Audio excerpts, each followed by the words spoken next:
The air, water, earth, and sun awes us. The four awesome forces of nature can provide 1,000 times more energy than we need. You are also awesome. You and me and all Earthkind are the fifth element. We are literally changing the world. Technology is now harnessing nature's awesome power for electricity, heat, and transportation. And the best news is that the clean energy transition can save us money and create a more prosperous, just, beautiful, and sustainable civilization today. Welcome to the Awesome Earthkind podcast. If you would please let folks know who you are. What do you do? Okay. Hi, I'm Joanne Coons, and I work at Hudson Valley Community College just as an adjunct, so it's part-time. I'm a retired high school science teacher. I worked for 28 years in teaching earth science, biology, and environmental science. But probably the thing that I identify most with now is my avocation, I guess you'd call it, as my husband and I have really championed getting off fossil fuels and what technologies are available to us to do so. And as an educator, I kind of volunteer or, offer to try to educate people in our community about, options that they might have. And I think education is the key to change. So that's kind of like who I am, what I do. Awesome. Yeah, we're going to talk about your house and the things that you guys have done and all the amazing stuff. But first, we like to frame the conversation with, we call them a quantum quote, kind of an inspirational quote that just helps people's mindsets. So do you have one you care to share? One, yes. Okay. Well, you can do two if you want. I do have a couple, but as far as a quote I've seen, and I have it posted on the front door, is that our energy answer comes up every morning. Oh. So people don't really think about the sun as, it provides light, but those light photons also hold energy. And it's plenty for our forests. It's plenty for all living things. It's also plenty for our electrical needs. So why are we looking any further? Free delivery. That's my quote, I would say. The other one is kind of because I'm so involved in workforce and training and education that Confucius had said, choose a job you love and you'll never work a day in your life. And personally, I think that's really important to follow your heart, not the money. Money will follow, but that's what I pretty much tell my students. Yeah, I love both of those. So the energy answer comes up every day. And as Confucius says, find a job you love and you'll never work a day in your life. Huh? I didn't know it was Confucius. That's great. That's to my knowledge, it is. Okay. Now I've heard it a few times, but I never heard it attributed to Confucius. So no worries. All right. So I'd like to ask why. Why do you do this? Why do you focus on clean energy, Joanne? Okay. I guess it's my appreciation. I was raised, turn off the lights when you leave the room. And I thought I equated that to why, and it was energy. And then as, my life progressed and I started to use energy more and more and have to pay for it myself. And I started to appreciate it more. And then my husband and I really went into renewables and trying to provide our own energy. We're pretty much trying to cut the cord from fossil fuels for actually environmental and political reasons, I must say. When we made our own energy, it became more precious. So I would say that's really why I'm focusing on clean energy, just through personal experience. Outstanding. And so go ahead, tell us a little bit about what you guys have done at your house. Oh, okay. It really started back in our first original home.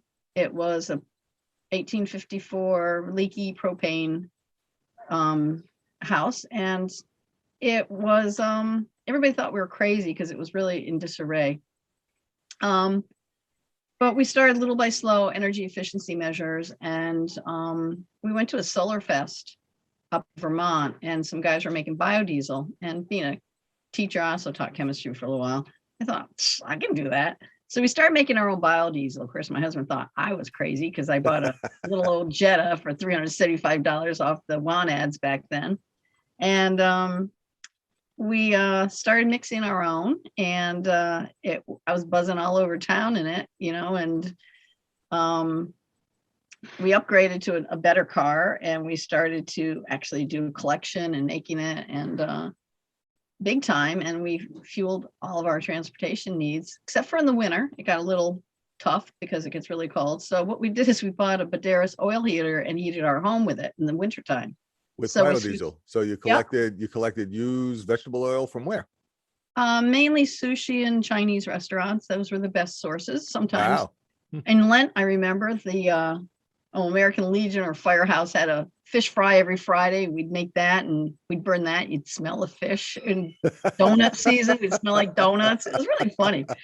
It's very, you can really smell the difference in different oils. Oh, anyhow, then that kind of was our open door to looking at alternatives. And then we added some solar back in 2000.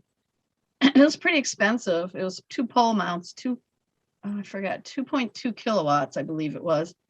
They had passive trackers, and it was really a neat experiment. So then a house became available in 2011 that was abandoned for over 10 years. It was historic. It couldn't get knocked down. It was really, really bad. I mean, it was a shell. Needed a lot of restoration. So we had an opportunity to gut it and take all of the different things we had been practicing and apply it here. The biodiesel we left behind. That was labor intensive, and we were getting older, and we decided, and we knew there were better ways to do things like heating. So we did, and my husband had just retired and he needed a project.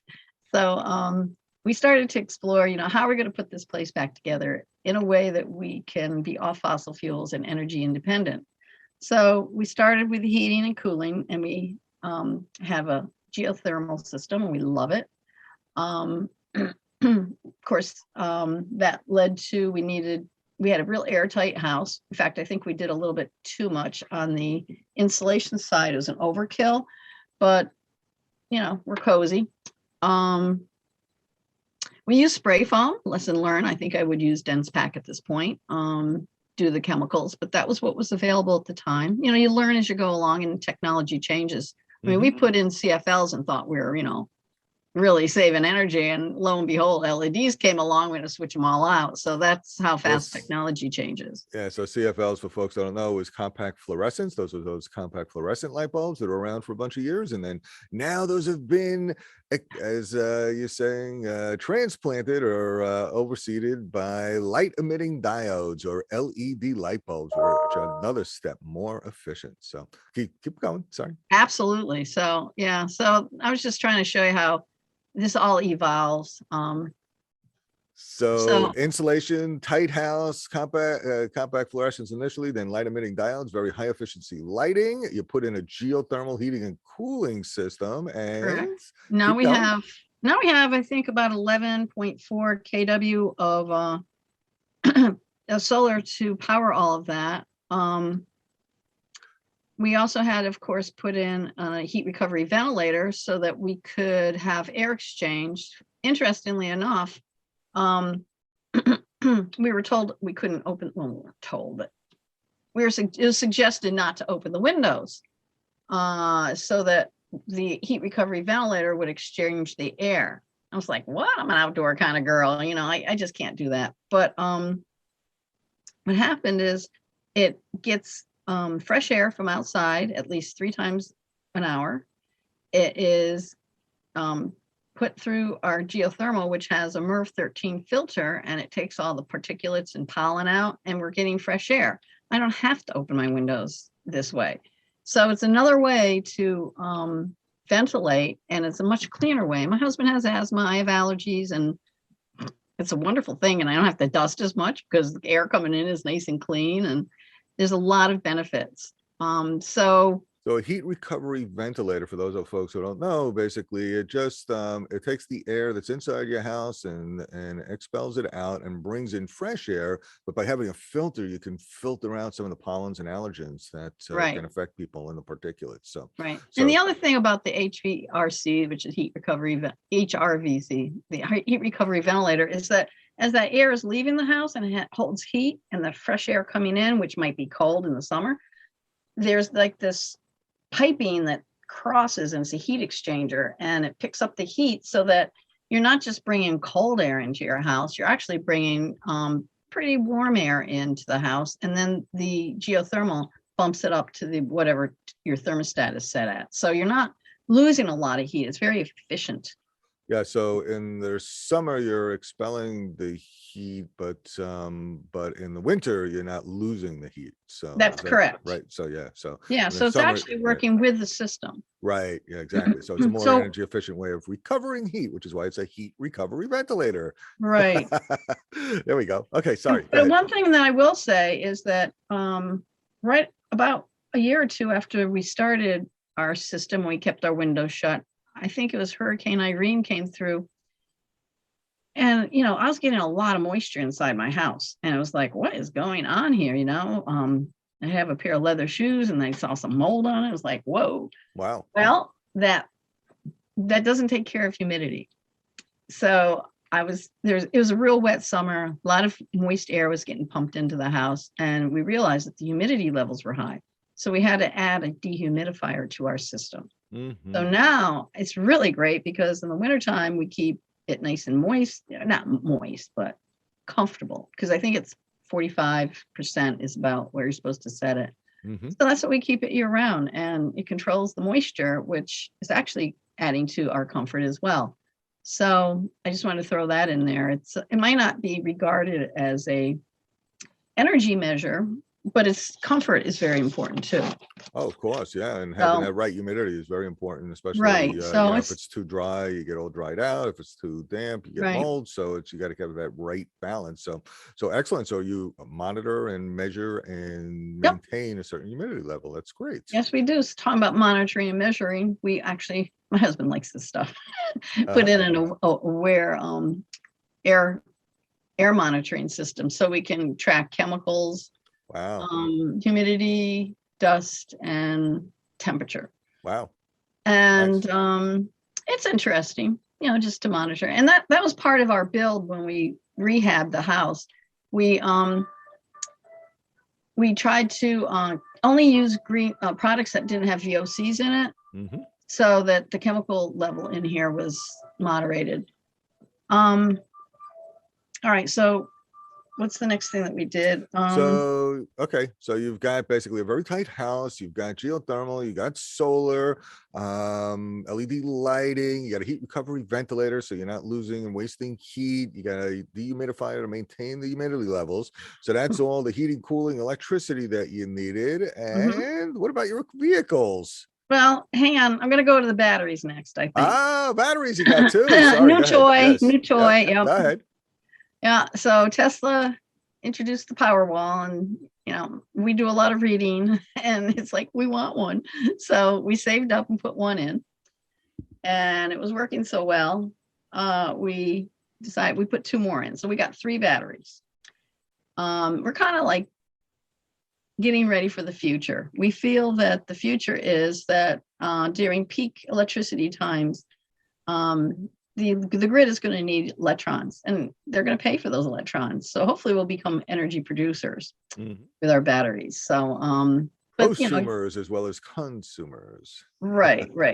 I don't know. That's just kind of like a grand scheme of things. We'll see how it goes. Uh-huh. But that hasn't really happened yet, but that's probably the future. So getting to the vehicles, in 2013, we purchased a Leaf, and we had a Prius hybrid. And we use minimal fuel, but when Tesla announced the 3, we put in our $100 and waited 2 years, and finally in 2018 we got our Tesla 3. So now we have 100% electric vehicles, and we primarily charge at home. Very rarely do we charge elsewhere. only if we're taking a long trip and, we have to charge along the way. So, it's, in fact, my son has a diesel truck. He's a carpenter, and we borrowed the truck to do an errand the other day because we had something large to move. Oh my gosh, I had forgotten what it was like to smell the emissions. It's really, really bad. Yeah, it's horrible. So, Right? Your son should get one of those new Ford 150 electrics that are coming out, that are out actually. So. Well, yeah, but we don't need it, and I don't No, think your he son can does. afford it. I don't know. Your son, whatever. Oh yeah, So, yeah. Well, yeah. Well, those are decisions he has to make. Yeah, I know. I'm just kidding, We encourage, and I think we lead by example. And I do think but I have to say, putting myself in my children's shoes, when I was their age, I couldn't afford these things that we're doing. Right. And I want to make that point that this was not done overnight. I think I try to give you some dates so you could see how we evolved and finally and arrived at this point. So every little thing you do, you're inching towards your goal. And that's basically what's happened. You're seeing maybe the end goal here. But don't do nothing. Well taken. Do It's a step by step. It's a step by step process, and everybody's at a different point on the spectrum, and nobody's 100% perfect. But okay, so you've got this very energy efficient house. You're powering it by solar. You have LED lighting to keep the efficiency down. You got geothermal heating and cooling that provides all your heating and thermal needs. You've got a heat recovery ventilator, so you're not wasting energy. You've got dehumidification, so you're maintaining your humidity, so you stay nice and healthy and comfortable. You got electric vehicles, so that's now basically you've got the transportation piece covered. And then one of the things most people don't realize is that if they have a gas stove, that actually those gas stoves are venting in their home and creating indoor air quality would be illegal if it was outside. But hey, it's inside our house, so that's asthma and all sorts of things. And I think you did something with your stoves and such too, right? Yes. So go ahead. I cook with induction. How do you like it? I love it. Since 2011, I've been, it's really very versatile. I mean, I just can't, 28. And, it's just wonderful. You do a lot of cooking too. So yeah, I do cook a lot. Right. Yeah, we did a show with an international chef who talked about how the fact that I saw that. Internationally, that's the way the chefs compete, and you can cook twice as much food in the same amount of time. You have better control, and then you have a more comfortable kitchen because you're not expelling all this heat from gas ranges into your kitchen. So it makes everything much more comfortable and a lot less energy waste. Well, so, I would like to add also safer. Because we have a little 3-year-old and a 22-month-old grandkids, and they like to climb. Wow. And I see her climbing on that little handle, the bar for the oven up there. And, I tell her no and stuff, but if your back's turned any second, her little hand's not going to get up there and get burnt. So, I'm not sure people understand how the top element just, really doesn't heat up. It's magnetism, and it just heats up the pot itself, right, the inside. So it's great. So it's electromagnetics. It's amazing stuff, and you don't have to worry about your kids getting burned on your stove. Great. All right, so so that's your place. Anything else that you want to touch on that you've done with your house that you'd like to share with folks? Well, I set it up so that we capture rainwater, and I use that exclusively for my garden, so I'm saving water, and I think that's an energy efficient measure. Absolutely. And I'm a big time composter. It's amazing how much waste we throw out into the garbage when we could be recycling it back into our gardens. So all of our gardens are, just fertilized through compost that I make through scraps and waste and garden stuff, that I throw out. So it's amazing dirt that we have. And what do you do for your garden and such? How do you mow the lawn and that's a good all point. That sort of thing? Everything's electric. We have an electric lawn tractor by Cub Cadet. It's a 0-turn. I have a little push one that I do the perimeters and stuff. That's I think a Black & Decker, and we grill on electric. We have weed whackers. All of our snow blowers electric. We don't own anything that's powered by gas or fossil fuels. So you are really the future. This is where we're all going, to an all electric home. Everything from your outdoors appliances and your lawnmowers, etc. No fossil fuels, all electric, all clean electricity, powered by the sun, solar, with batteries, with geothermal heating and cooling, with electric vehicles. You're just definitely a leading by example kind of teacher there. Well, Thank you. like my neighbor goes out to mow his lawn and it's like, put the earmuffs on. We go out and it's like, it's like a little hum. So I there's a lot of benefits to this, and the smells, and I don't have to run to the gas pump and pump up a 5-gallon, container and haul it home. Yeah. Now, that takes time and energy to do those things. And so doesn't some of the things that I do, like compost and save rainwater. And, that eats into my time a little bit more than if I just turned it on a tap and stuff. But I am into energy, even personal energy, my energy. And I try to figure out, am I ahead of the game or below the game? And I think I'm ahead because I don't have to go to the gym. I'm really working out here, pulling weeds manually instead of chemically and doing things like that. And I enjoy it. But, I don't know if it's for everyone, but that is my take on my personal energy, how I choose to use my energy and keep it in check, because I try to keep I don't want to gain weight and, have medical problems due to that and stuff. So I try to keep in shape too. And I think this is all part of my physical activity and keeping in shape. And it's mentally very peaceful for me. Excellent. That's important. Which part of the world do you live in, by the way, too, for just so folks know? We live in Clifton Park, which is halfway between Albany and Saratoga in New York State. And it's a suburban area or a rural area? Or? Yes, it's suburban. Okay. So it's a little town, but we have 2 acres. Okay. Because we have the old farm, and a developer bought the farm for a development. So there's probably 150 homes in here, but we're on a 2-acre plot, which is kind of nice and secluded. So great. It doesn't affect us too much. Outstanding. All right. So what are the kind of trends you see in the development of clean energy? What's the biggest things? Oh, I just want to throw in, I ride my bike a lot too. Instead of driving. Yeah, good point. Okay. Trends. Well, I think that awareness, what trends? Let me think about that. I don't know about if I see trends. I hope I see trends, but I do think that the more you vote with your dollar, the more that this transition will occur. And maybe that is actually happening because there's more products available. The price is coming down. Maybe not 100%, but it's a start.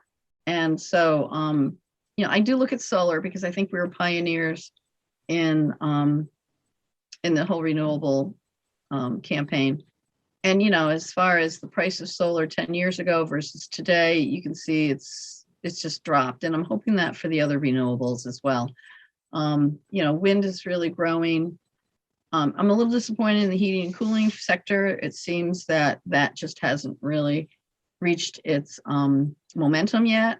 And I'm hoping that it does very soon, because between transportation hasn't really reached its momentum yet.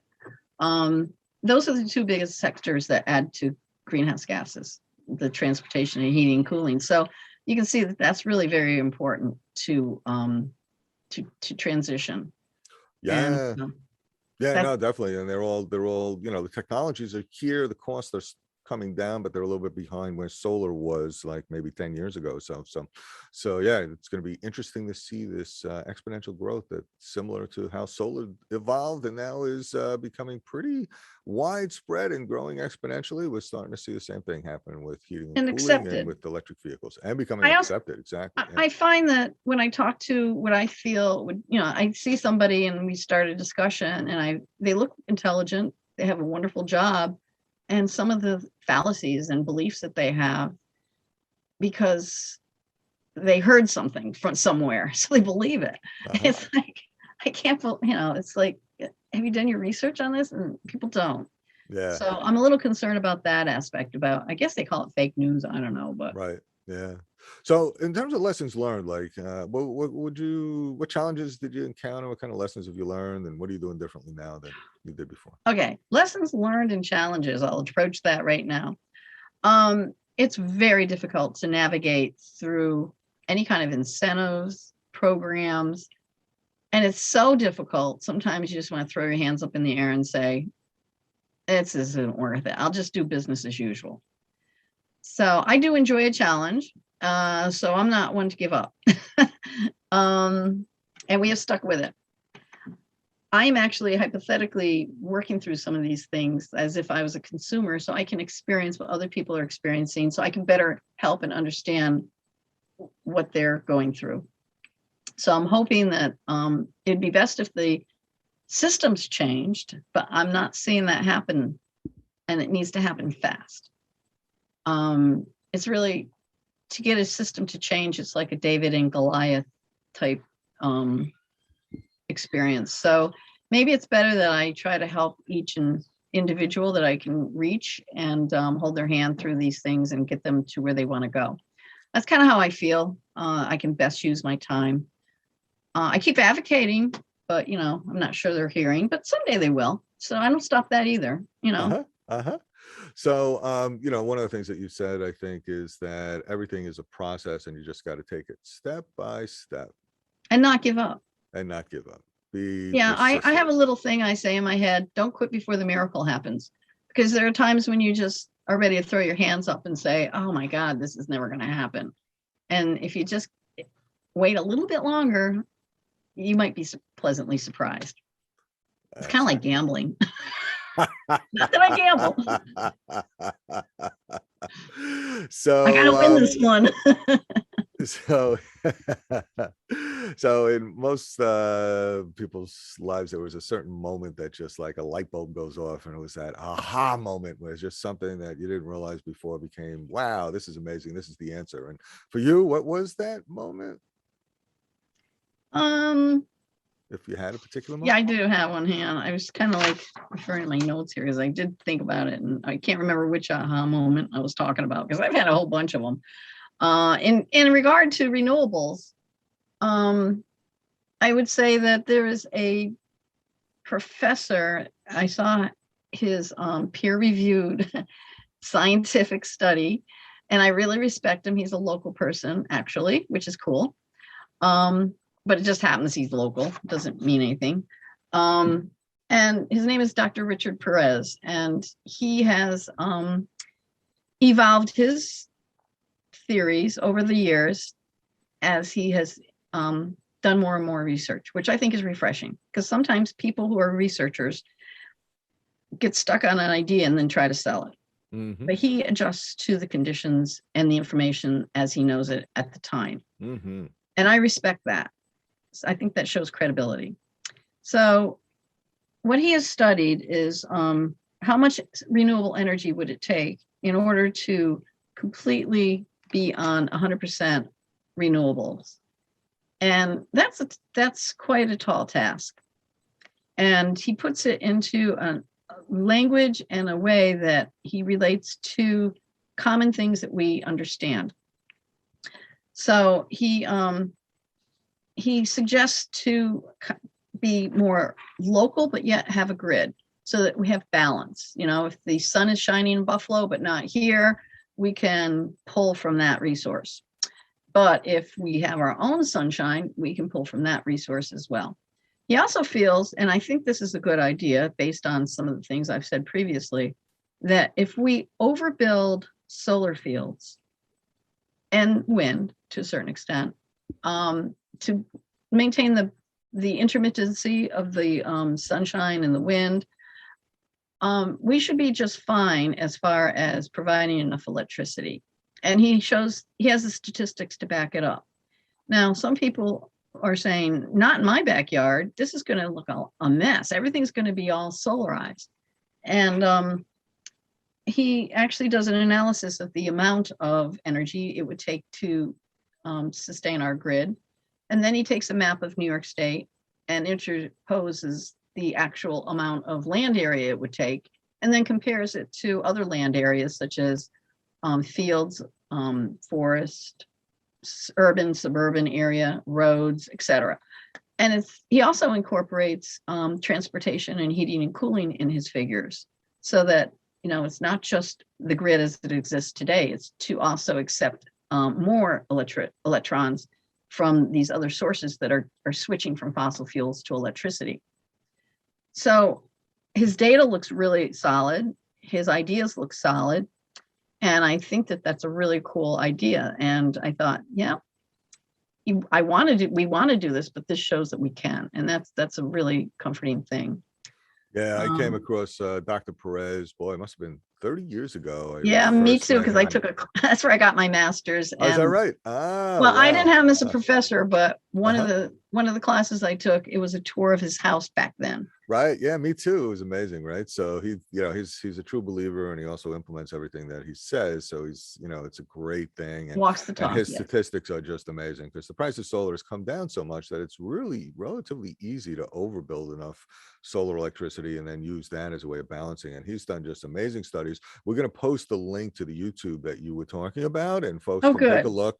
On the notes section, take a look, and in particular, watch 20 minutes in, 20 seconds, 20 minutes, 20 seconds in, to see how much land it would take to power all of New York State. And it's similar for the whole country. I mean, basically, if we just took 100 square miles, which is nothing in terms of this massive country, it would power all the energy for all the whole country. Obviously, you got to distribute that energy, and that's the challenge, and you got to deal with all the balancing issues. But the reality is that's what the ISO does. Doable. Exactly. That's what the independent system operator does. That's what the grid operators do. And it's definitely totally doable. It just, we have to decide we want to do it and then make it happen. So yeah, the other thing, I've heard some really good engineers from New York Geo talk about taking a parking lot and putting geothermal wells throughout it, then also putting in some wiring, capping it, put solar panels on top, and then charge stations. So all these abandoned, or these parking lots that sit there not being used, are becoming energy producers 24/7. Yeah, what great use of that wasted space. Yep. So that was a really good idea. And you get covered parking, so your car doesn't get too hot or get snow on it or whatever else, right? So yeah, so much you can do with that. Collect the water as this gray water system. There's so many different things. So many different things. So yeah, I mean, it's really great, the innovation. And yeah, I mean, geothermal is an incredible technology resource, as we discussed before. You can take the New York State, you can go down 500 feet without getting additional permits, and that 500-foot wells, if under the footprint of any building, can carry all the heating, cooling, and hot water up to 25 or 30 stories. So it's so doable. It's so just a great technology, and the costs are coming down. And now what we really need is a trained workforce and businesses to go out there and basically install this stuff, take advantage of massive incentives, over $500 million of incentives available to New York State residents. And then there's a 26% federal tax credit on top of that that's available to everybody in the country. And you take a look at the numbers, and if you're building a new house, it really should be a no-brainer to just go solar with geothermal and have all your heating, cooling, hot water, and electricity needs met by the sun and the earth. And you can even plug in your electric vehicle, and then you've got your transportation. Did I mention there's no explosions either? And it's safer. It's safer. No chance. No carbon monoxide poisoning. Right? No, we had a laugh when we had to put in a carbon monoxide detector in our house. There is none. This is no place. But that's code, so we did it. That's code for sure. Absolutely. All right, we're going to move into the Pulsar Round. We're going to ask you a series of questions, and we're looking for your short, succinct, amazing, and mind-blowing answers. Are you ready? Sure. Here we go. All right. What's the best advice you've ever received? Best advice is sleep on something before I act. I'm not a quick thinker on my feet, so sometimes it's best to, my best thoughts come afterwards, which I'll probably think of a better answer, in a half an hour. No, it's all good. It's all good. That's a great one. So sleep on it, think about it, and let it mull around in your conscious and unconscious before you make your final decision. Good, wonderful advice. All right, share one of your personal habits that contributes to your success. All right. I don't know if I have success, but I do try to take care of myself so I can take care of others. I'd say that's That's Yeah, great. if mom ain't happy, ain't nobody happy. And Yeah. if I'm hungry, I'm grumpy. And if I'm tired, I'm grumpy. In fact, I even teach this in my class because the kids don't have life skills, but there's something called HALT: hungry, angry, lonely, tired. Oh. And if you're any one of those four things, you're not going to function to your best. So try to keep Mm. those things in check.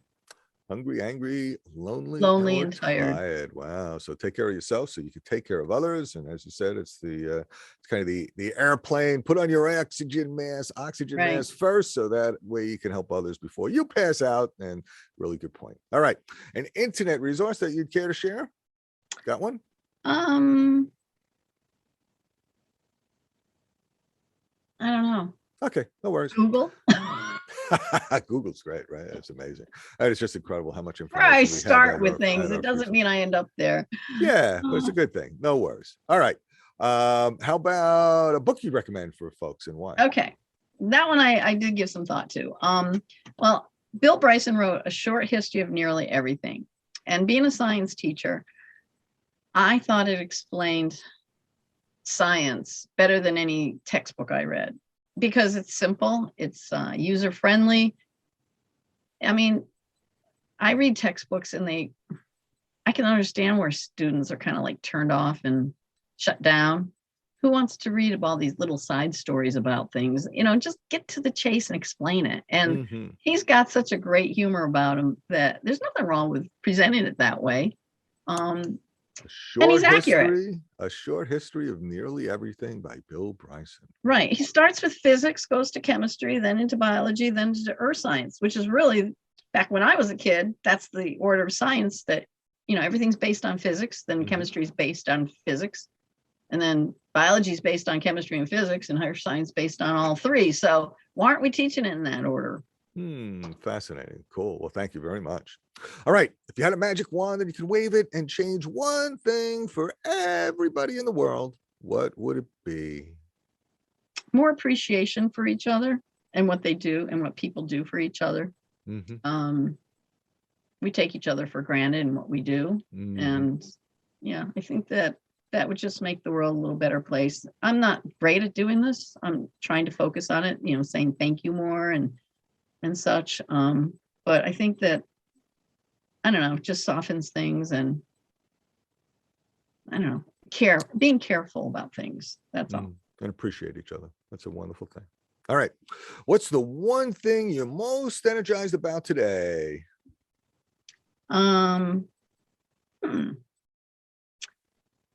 Well, I think every little step that we take to get closer to our clean energy goals is really a good step. And that gets me pretty excited when I see, I have to say, being a teacher and I'm having, contact with my students, I wouldn't want to be an administrator because I would lose that contact, because just every time I have class, my students share something that is just so like, yeah, the world's going to be okay down the road because we got these students coming down. And I need to hear that. Otherwise, I think I'd be more of a doomsdayer, like, oh, and give up or whatever. But I do see youth as being really our future, and they've got what it takes. I do believe. I believe in them. So I think I'm pretty energized about the future if these old folk would start listening to them. Yeah, the future is our kids. There's no doubt about it. And Yeah, they it have is. incredible energy and talent and ability. And yep, hopefully they'll get the chance to make the difference that we need. So wonderful. All right, grand finale. So share a piece of bonding advice and the best way for folks to connect with you if you'd like them to.